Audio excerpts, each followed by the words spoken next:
because there's a double team right there and more players on this side and there are 10 more defenders and attackers, are you going to be able to drive through that easily? Not easily. So we're making their life easy if we're just standing here, okay? If we get that ball moving around one way or the other, those players in the zone are shifting. You pass it down here to one, they shift down this way, pass over here, they got to shift back over, pass up here, they're shifting up. Just constantly keep that ball moving. That can make it difficult for the zone to get set up. That's when you find holes in the zone because they can't get from the strong side to the weak side as fast as the ball can. So fast ball movement is first key. Standing with the ball for long periods of time will do absolutely nothing but hurt you. Okay. Next, excuse me. Here. So let me just expand on that, or Yes. expound on that. So I know that a lot of times we get the ball out at 4, 7, and 5, and we stand around looking for cutters. In this, going against a zone like this, that ball has to be moving, and catching a cutter has to be in the first couple seconds that you have the ball. You can't stand looking for somebody to get open. Somebody has to be open. So that requires our cutters to be moving fast. We cannot be standing around. Moving and timing those cuts. What I'm going to suggest is this. We feed after at least 2 passes.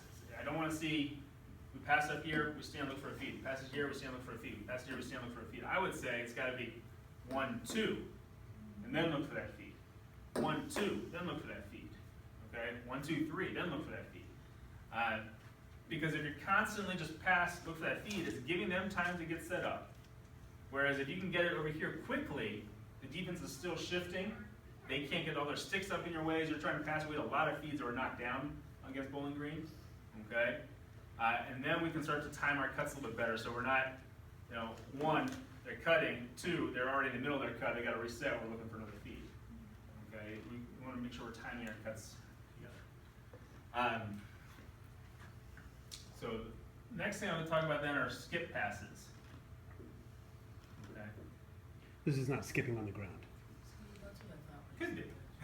But a skip pass, what that means is this. If you think about the way most teams you've played against set up, 1, 2, 3, 4, 7, 5, and 6. Right? They've got 5 up top, 2 down low. That's how most teams you've played against are set up. A skip pass would be going from 3 to 7, or 4 to 5, or 7 to 6, 1 to 5, 2 to 4. The skip pass does the same thing that a quick ball movement does. It forces that, so instead of going 2, 3, 4, or 3, 4, 7, if they go 3 to 7, that forces the defense to have to shift really quick as well, even faster. You just see that. Does that make sense? So our design offense right here, we have a built-in skip pass that we look for from 4 to 7, or from 4 to 5. Or 4 can get the ball moved down a little bit and pass up to 7. And 5 can move down a little bit closer to 6, pass it down to 6. Okay, so you can have these little bit longer passes. It does still require V-cutting. Okay, if 5 has the ball and is passing over to 4, 4 still has to cut in and back out, get away from your defender, create separation. But against the zone, they're most likely hanging out down here anyway. They're probably not going to be pressuring a lot of those passes out there, which is one nice thing about playing against the zone. Okay, against some zones. All right, so skip passes are going to be a key. We need to consider that. In our offense, when the ball gets from 4 to 7 to 5, what do? We rotate. 7 goes in, 8 comes out, 4 comes over, right? Okay. That's essentially swinging the ball from 4 to 5. We just stop at 7. If the ball goes from 4 to 5 on a skip pass, I still want that rotation, 7 in, 8 out, 4 over. There's no difference. She doesn't have to make that catch and pass. It's still changing the size of the field, right? We still rotate. The rotations are going to give you a couple things now.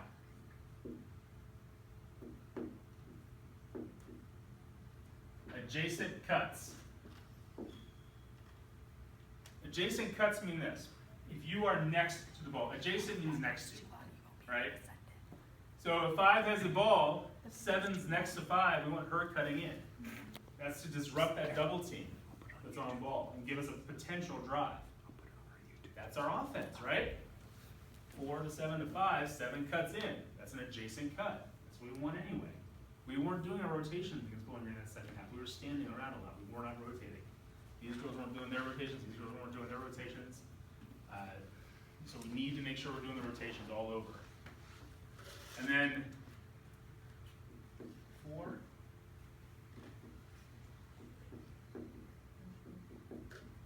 Double and triple cuts. Alright, so, Carrie, you were bringing this up. Let's say we got strong side over here with the ball at 5. Weak side on this half. Okay, we said that in a zone, the weak side high defender is going to have at least 2 players. They're okay with that. Alright, good. Send 2 people through that same spot. That defender's got to pull through, covering that first cutter. You send a second cutter right through. Same thing down here, the low weak side defender, weak side low defender. You send somebody through, send a second person through. Or in our offense, look at it. Ball's up here. Weak side, 1, 2, 3 people right there that can cut. Okay? Send 2 through, then these 2 come through, these 2 come through, then number 2 comes through. There's 3 people right there, triple cut, right through the same spot. It's very difficult for a zone to stop that. Okay, she's calling for people, and then you do a re-attack. So let's say 2 cuts through, 8 cuts through, you get the other 8 coming through, one of them circle back behind the person that she's recovering, behind the defender she's recovering. Yeah. How would you feel if like one of the 8 nubs or whatever, like set a pick for 2, and then so they were still over there? Yeah, that's fine. I mean, I'd like to see a pick and roll, have a double cut right there. Okay. Picks work better off ball against a zone than they do on ball. Okay.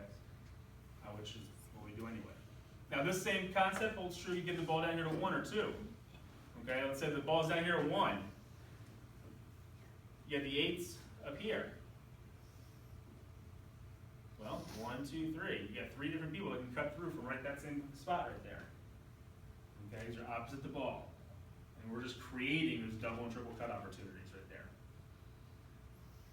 Now these 2 in the middle, these 2 8s in the middle are gonna have to be paying attention to the ball constantly. And that's where it gets a little tricky for you because you're also gonna be doing a rotation. So when you're in the middle, you gotta know where that ball is and make sure you're staying opposite. Just like we normally do, but we gotta get there quickly and be ready to move quickly before moving the ball with fast passes. Okay? And when I say fast passing, I don't mean catch, turn, pass, catch, turn, pass, catch, turn, and firing those passes as hard as we can. That's not what I mean. I mean catch, turn, make that pass. Okay, it's not catch, turn, look, maybe drive, pull back, look, flip to somebody in that same spot as me where the double team's already at, all that stuff. We gotta keep that ball in motion, okay? Just still normal passing, doesn't have to be a rocket pass or anything like that.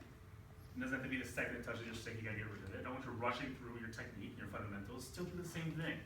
Just don't hold on to it for so long, okay? Catch, 1, 2, pass. Okay. At 7, it should be catch, turn, pass. But everywhere else, catch, pass. Make sense? The last thing then, so we're talking a lot about feeding here. The skip passes and the fast ball movement, if we do it enough, and we don't get impatient, we have patience with it so it goes around once or twice, then you can open up opportunities for driving.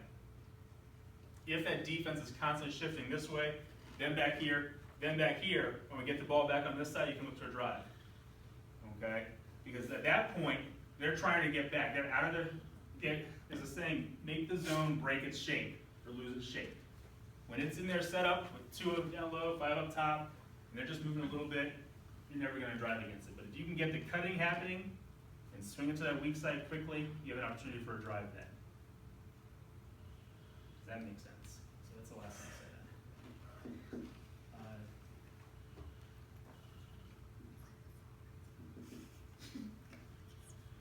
Make the zone lose its shape. So that's a very quick crash course on how to break a zone defense. The adjacent cuts are the give and go opportunities we talk about a lot. Well, that's, you know, we dump it and pass it down here and we go. That's like a normal offense, our rotation there. For a 5, we pass it down to 1, we cut in, we give and we go, looking for a pass right back. Okay? It's our normal offense. Nothing has to change. Nothing has has to be too crazy or difficult here. We're just looking for more of a cutting opposite the ball, and then a little quicker ball movement around.